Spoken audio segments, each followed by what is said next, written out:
This might just look like normal Affinity to some of you. It might just look like a collection of cards that have the word Affinity on them, or have been played in Affinity decks in the past. But there's something spicy that lurks beneath that I have quite consciously hidden from this intro. Look at the mana base. There's a blue-white land, there's a green-blue land, and the blue-white lands are explained on screen. Look over here, Dispatch, Ether Swan Canlist. Look back to the main deck. What is the green for? Now, the fun thing is I could get you to guess, but you've probably seen the thumbnail and the title of this video. The green is for Craterhoof Behemoth. Now wait, I hear you cry. Craterhoof Behemoth might as well be 1,000 mana in Modern, and if you're not going to be cheating it into play, how are you going to play it? Well, hypothetical argument, rhetorical sparring partner, you're fucking right. We're going to cheat it in with Neoform. This is what I'm calling Hoofinity. Sushi on my Discord, they showed me this deck. They call it Affinity on drugs. Now, I'm not pro-drugs or anti-drugs, so I don't even know what drugs they're referring to. They could be Calpol, for all I know, so fuck knows about that. But they told me, they saw that I've been playing Affinity in a bit in Modern, a bit in Legacy, but enjoying the new cards that have reinvigorated this archetype, including cards like Thought Monitor. And they're like, Vince, have you seen the one that ends with Hoof? And I was like, excuse me, Sushi? Don't say things like that. Not in a public forum anyway. Hoof gets me hot under the collar. Craterhoof Behemoth is literally one of my favourite cards ever printed. It is in my top 5 green creatures of all time. Would give you the full list, but that's just a video idea that I probably need to make at some point. So fuck you if you're trying to get some hashtag free content inside this free content. On that topic, if you like the content that I put out, you can support me via Patreon. There's a link in the description below. All my content on YouTube and Twitch is free, of course, but if you like the cut of my jib and the bullshit that I spout from this bearded mouth of mine, you can support me for just $2 a month. Get access to the Discord server and join our Legacy League that we've got going on webcam at the moment, our Warhammer League, yeah, all the good shit. Anyway, so Craterhoof is our win con here because we're playing old school Affinity. We play artifact lands, we play low costing artifacts, and then we play Frogmites, which are 4 mana creatures for 2/2s, and we have 7 mana 4/4s, and we have 7 mana 2/2s that fly. But the great thing is, we play 9 7-drops, all of which can be Neoform, which is a single shot of Birthing Pod, straight into Craterhoof Behemoth to behemoth the shit out of your opponent's face. Now, honestly, I think there should be some sort of 5-drop to jump the Frogmites into. It would make sense, and maybe 1 2-drop creature. I'm not trying to get a full pod chain on the go because these are only 1 shot. But sometimes I think you might just be sat at the Frogmite and you draw this and you're like, I wish I could turn this into, I don't know, a Thragtusk. What's better than a Thragtusk? There's got to be a 5-drop that would work really well in Affinity. Some sort of like 5-drop obscure, like Master of Ethereum standard. That's never been playable, but now might be if we Neoform a Frogmite into it. I have played a version of this on the channel before. I played Bug Affinity Pod in Legacy. So it's similar to that, similar to an old deck that I enjoyed very, very much. Our sideboard is a load of fucking random shit. We got like Rebellic Bukes, what the fuck? Metallic Rebukes for anti-combo, Ether Swan Canlist for anti-combo, Dispatch for the matchups where we need to kill creatures like Heliod perhaps. We've got 2 Edge Champions for the matchups where they've got auto removal. We've got Soul Guide Lantern, Relic of Genesis, both of these are graveyard hate, as is Tormod's Crypt, and we've got Pith Needle, all of which are obviously a bit of a toolbox around, all of these barring Dispatch are a toolbox around Urza's Saga, because Urza's Saga can get this stuff. Doesn't need to be banned in Modern right now. Stop fucking crying for it. And some of you are thinking, Vince, you're ignoring the elephant in the room. No, I'm not. Neither of these are elephants. This is a Minotaur, and this is a Golem. It's sideboard tag, right? Guild Band's just a redonkulous card, life-linking flyer that can draw you cards. Pretty good to Neoform into. I don't know which matchup we'll do it in. Maybe a matchup where they've got an Ensnaring Bridge in play and we're trying to find a way that... I actually don't know if our deck can even beat Ensnaring Bridge, honestly. Or maybe when we're in Burn. It's better just to jump our 7-drop into a 7/7 lifelinker and love life. And Turning Titan, well, you're going to see in the footage that I'm using for this video that sometimes you sideboard into that and you're just better off having a hoof. Sometimes you're like, oh, I'll kill 2, 3, 4 lands. Turns out you should have just hoofed him in the fucking face.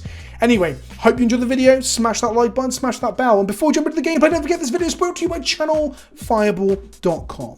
If you use the link in the description below to pick up any product from channelfireball.com, use the code Kenobi at checkout to help support the channel. Links to Patreon and Channel Fireball are in the description.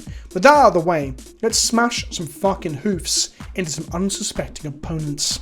Game! We have won the die roll. Our hand has affinity spells in it. Well, one mainly, but that's the one we need. So we're going to give this a shot. We cast Memnite, play Spire of Industry, we tap it for colors mana, and play a Ginger Brute. In for 1. Our opponent goes to 19. They haven't mulliganed to 6. They played Evergreen Tune tapped. They shocked themselves. It's a Thoughtseize to take our Thought Monitor. It is indeed. This is fine. It's not ideal, but it's fine. We draw another Thought Monitor. We play an Artifact Land, we play a Shadow Spear, and we get in for 2. They go to 13 thanks to the Thoughtseize and the shot, damaging them as well. They play a Gnarlwood Dryad. This is the old, one of those creatures where everyone thinks it's going to be a ghost and ends up not being a ghost. Maybe they got a Fatal Push as well in the tank. Colorless for a Springleaf Drum. Razor-Tide Bridge, make a blue, play a Thought Monitor, draw a Cranial Plating, and then we're just going to offer the trade of the Memnite with the Gnarlwood Dryad. I should have made the Ginger Brute unblockable and got in for 1 here, but I'm an idiot. Thoughtseize is going to take out Cranial Plating, but it's going to cost them 2 life to do it, so, you know, swings and roundabouts. No attacks from our opponent. We draw Neoform, play a Saga, and then just cast Neoform, I guess? Jumping the monitor into a Craterhoof Behemoth, and then we just kill him. Fuck, that feels real good. What the actual fuck? We could have even got lifelink there to really, just really, I don't know. This is like, that's like crack. I've never had crack as a disclaimer, but oh my god, that was good. Opening hand has 2 affinity draw spells in it and the Neoform. This is pretty good. They're going to take one of these away from us, obviously. It's Thoughtseize. They take Neoform, they take the Thought Monitor. Neoform doesn't do much without Thought Monitor. Yeah, 2 birds with 1 stone. It's not really a bird, it's a construct, but that's not the point. We drew a Cranial Plate. We're going to play Darksteel Citadel. We're going to play Relic of Progenitus. And we're going to play Welding Jar. Relic's pretty good here, as we saw they were a Delirium deck. They're probably playing Tarmogoyf as well, as they appear to be some form of Jund. So being able to control their graveyard is strong. Dragon Rage Channeler has entered the chat. Make them exile their Thoughtseize. Keep Delirium offline. Draw an Ornithopter, but it's pretty good here, because we can use Springleaf Drum. Cast a Drum. Thoughtcast is going to cost 1 blue here, which we're going to get off of our Ornithopter, thanks to the Springleaf Drum. God, this is some old school hot affinity shit right here. They've got Lightning Bolt to kill my Ornithopter. That's fine. I am fine with that. They hit the Surveilwood Dragon Rage Channeler as well. They hit a Blood Moon there. I'm going to get rid of the Blood Moon in their bin, because they're less likely to have more enchantments to fuel the Delirium or the instance. They've probably got a ton of the things. We could have Welding Jarred there, but I didn't think it was strong enough to do so. I'm just going to play an Ornithopter. Worst case scenario, we just slam a Cranial Plating next turn. Dragon Rage Channeler number 2. They can attack, but with blocks, they don't bother. We draw another Neoform. We're just going to play our Cranial Plating, so we've got other things to attack with the Ornithopter with next turn. It's not ideal, but it gives us a way to like go at them. We can cast the Relic of Progenitus soon for a card draw, but I'd rather see where we get to. So they're going to shoot our Ornithopter with a Welding Jar, and we're going to sacrifice Welding Jar to regenerate the Ornithopter. They get rid of a sorcery, thanks to the Surveil, sorcery off the top of the library. In for 2 from our opponent here. Dragon Rage Channeler being a key card in Jund style decks as well as aggro decks now. I didn't activate my Relic because I'm an idiot. Cast Thought Monitor, draw another land, another Ornithopter, and we're just going to equip the plating to the Ornithopter here. Next turn we can Neoform our Thought Monitor into a Craterhoof if they don't have another Lightning Bolt. They hit a 3rd land, so maybe they'll have like a Planeswalker of some kind or a Maelstrom Pulse or something, but for the looks of things, their deck should be quite low to the ground. Colligan's Command, there we go. It's destroy an artifact and kill a creature. They kill our Thought Monitor. Makes sense. They know Neoform is in our hands. They have to be very, very scared of that. If these become 3/3s here, I've fucked up by not, yeah, I should act something last turn, because now they can just eat a bolt. Doesn't kill it. Doesn't kill it, doesn't turn it off, sorry. We're going to do it anyway. See if they mess up. They did not, so we're going to take 6 here. We drew a Sojourner Companion, which will cost us 2 mana, and then we can't quite Neoform yet. So we can cast a Plating to reduce the Sojourner Companion down to 1 mana to cast it. Problem being that then we won't be able to activate our Relic of Progenitus, which we probably have to do. We can't keep taking 6 every turn. So we cast the Sojourner Companion, which we can Neoform next turn into a Craterhoof or a Sundering Titan. Hoof will probably just kill them though. They attack. We're going to tap an Ornithopter for a blue, and we're going to exile all cards from all graveyards. And then I'm just going to take 2 damage here because I don't really mind. I don't want to block here and take a bolt to the face on the Sojourner. The Assassin's Trophy our Sojourner. Okay. Now the thing this deck's got is Frogmites and no way to really jump them into anything. I feel like it should have some sort of 5-drop. Some 5-drop artifact, just like a one-off, so we can jump these off the Neoform into something relevant. You've got Unholy Heat as well. Okay. This is going to turn these online again, isn't it? Surveilling. Yeah. Instant hits the bin. Instant hits the bin. They're not online, though. I'm going to say yes to Assassin's Trophy. Don't think... we are playing 1 singular basics. That is something. We are low on artifacts now, unfortunately, and we're on 10. We have 1 card in hand. We drew a Thought Monitor, which currently costs 4. So we cast a Plating, we cast a Frogmite, and that makes Thought Monitor cost 2. So then we tap an untapped Ornithopter and cast a Thought Monitor. Hit another land, hit the Craterhoof in our deck. Oh no, that's the problem with siding one out for a Sundering Titan, that you draw the other one because you draw so many cards. That's so bad. It's fine. It's fine, it's fine, it's fine, it's fine, it's fine. This costs 1? God damn. Okay, well, we've got blockers, so that's something. And Sundering Titan might show things up. The problem is that if they get those online again as 3/3 flyers, which are not difficult to do, they've got a Tribal Instant in their hand. Yeah, not good for us. Okay, Thought Monitor dies to Tarfire. Tarfire being a Tribal Instant, Tribal being an extra type. Delirium online, we now get hit for 6 in the air.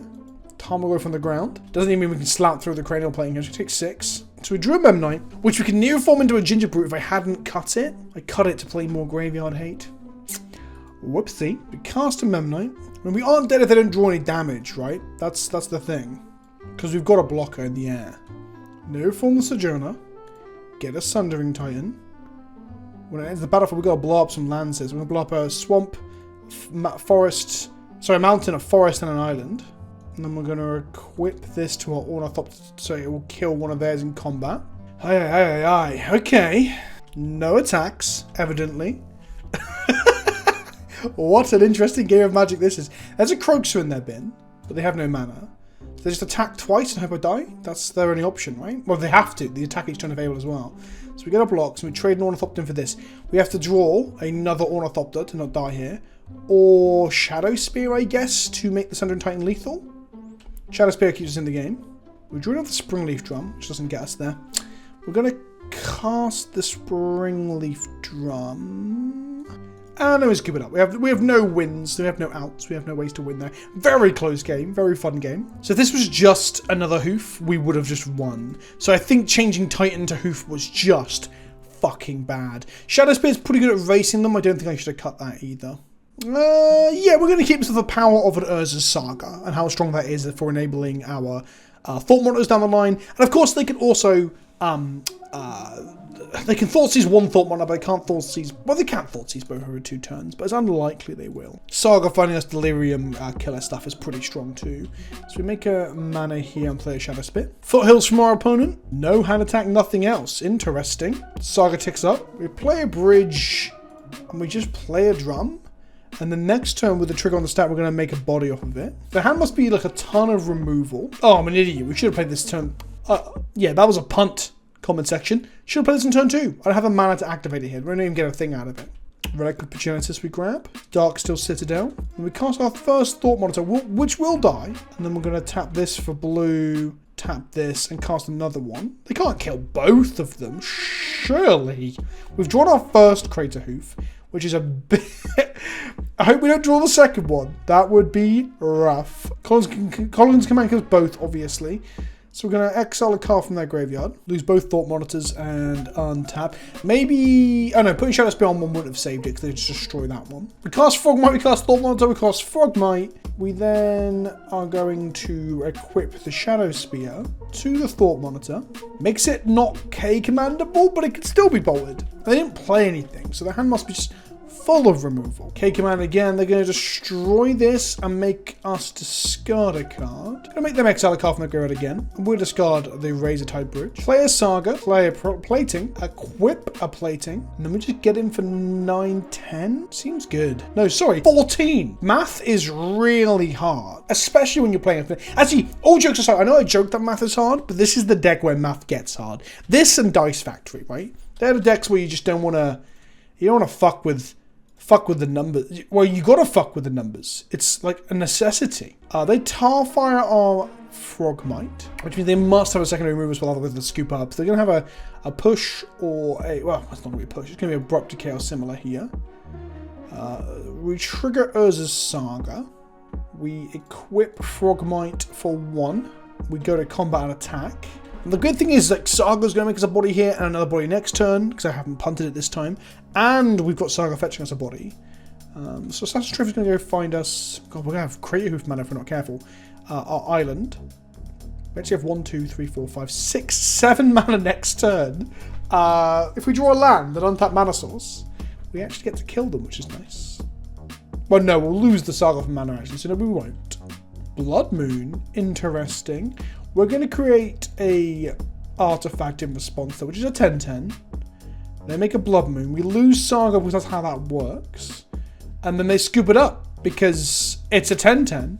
And we're going to quit plating. These are still artifact lands even when there's a Blood Moon in play.